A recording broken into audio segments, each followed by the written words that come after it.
लोकांनी विरोध केल्याने राजापूर नाणार येथील बॉक्साईट मायनिंग संदर्भातील जनसुनावणी रद्द करण्यात आल्याची माहिती जिल्ह्याचे पालकमंत्री उदय सामंत यांनी सोमवारी रत्नागिरीत आयोजित पत्रकार परिषदेत दिली.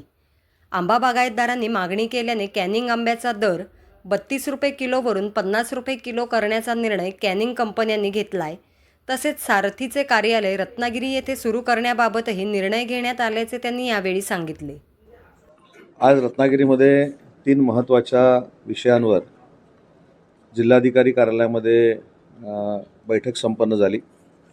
यातली पहिली बैठक ही नाणारमध्ये जो बॉक्साईड प्रकल्प त्याची सुनावणी 20 आणि 28 तारखेला होती, त्या संदर्भातली एक बैठक होती.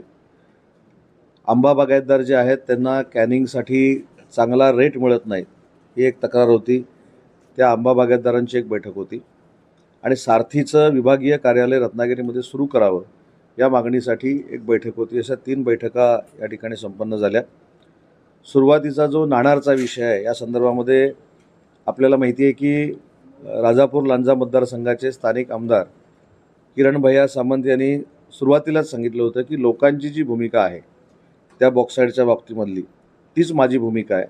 आणि त्याच्यानंतर असं एक चित्र निर्माण झालं की पंचायत समितीची राजापूरची आहे तिनं एकमतानं ठराव घातला की ही सुनावणी रद्द करा. आमदार महोदयांची तीच भूमिका होती आणि या संदर्भात आज आम्ही बैठकीचं आयोजन केलं होतं.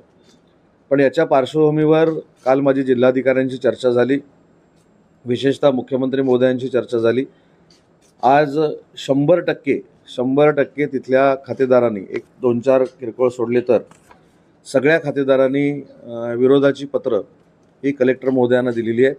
आणि या पार्श्वभूमीवर 28 आणि 20ची जी जनसुनावणी होती ती रद्द करण्याचा निर्णय हा प्रशासनाने घेतलेला आहे. आणि तो निर्णय घेत असताना राजापूर लांजा मतदारसंघाचे आमदार देखील उपस्थित होते, तिथले सगळे शेतकरी देखील उपस्थित होते. आणि एक भूमिका आम्ही सातत्याने जी मांडतोय तीच भूमिका बैठकीमध्ये मांडण्यात आली की बाबा लोकांना विश्वासात घेऊन लोकांनी जर संमती दिली किंवा लोकांनी जर सांगितलं की तुम्हाला नाणारला बॉक्साईडचा प्रकल्प पाहिजे, नाणारला अजून काही रिफायनरी पाहिजे, नाणारला अजून कुठचा प्रोजेक्ट पाहिजे, तर हे सगळं ठीक आहे.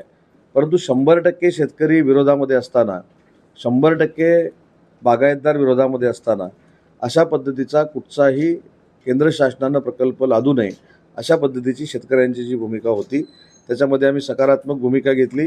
आणि 20 आणि 28च्या जनसुनावणीला आता स्थगिती देण्यात आलेली आहे.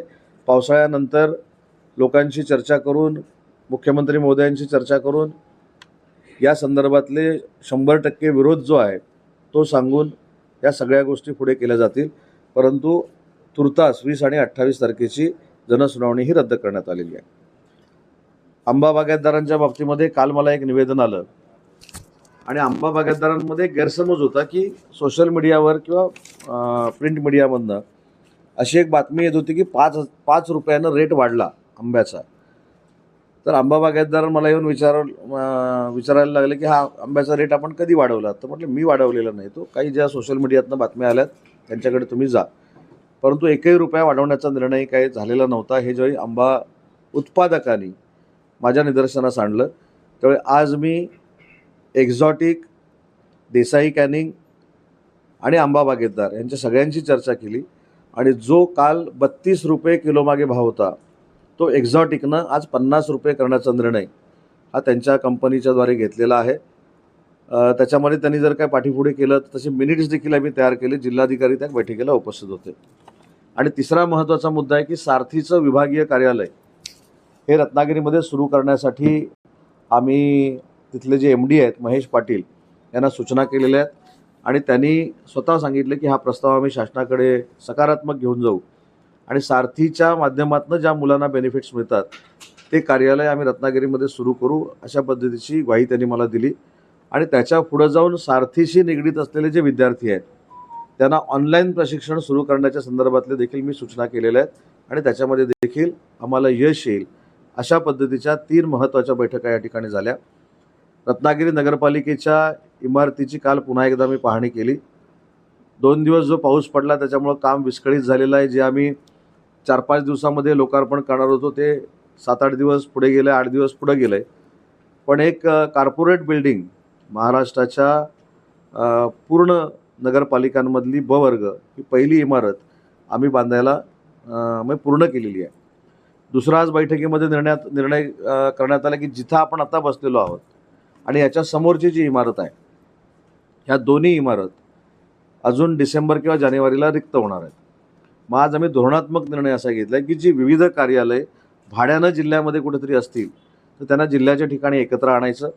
समोरची जी बिल्डिंग आहे त्या बिल्डिंगमध्ये अतिशय चांगल्या पद्धतीनं सेतू हा जो एक प्रकार आता आपण तिकडे केलेला आहे, जिथे फार मोठी गर्दी होते, बसायला देखील कुठं खुर्च्या मिळत नाहीत, कंजेस्टेड एरियामध्ये आहे, तर जुन्या इमारतीमध्ये सेतू चांगल्या पद्धतीनं करण्याचा देखील आपण निर्णय घेतला आहे.